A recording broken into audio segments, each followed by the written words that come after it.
Prostite, ipak.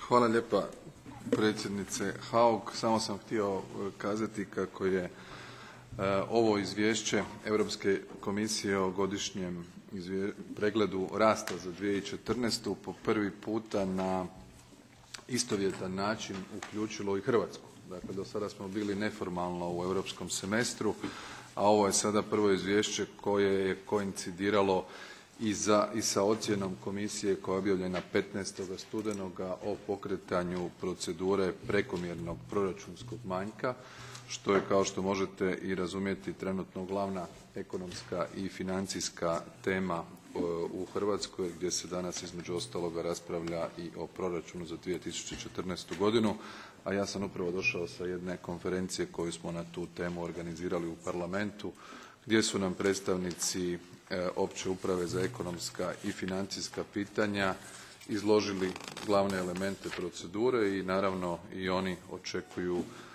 izvješće Europskog parlamenta u tom pogledu koje bi trebalo pomoći i razumijevanju i senzibiliziranju i političkih stranaka i javnosti o važnosti procedure koja će biti sa nama u sljedeće 3 godine, kako sada djeluje sasvim izvjesno, budući da je proračunski deficit takav da ga aktualna vlada ne može adresirati u prvoj godini. To je sasvim jasno iz prijedloga proračuna i projekcija za sljedeće 3 godine.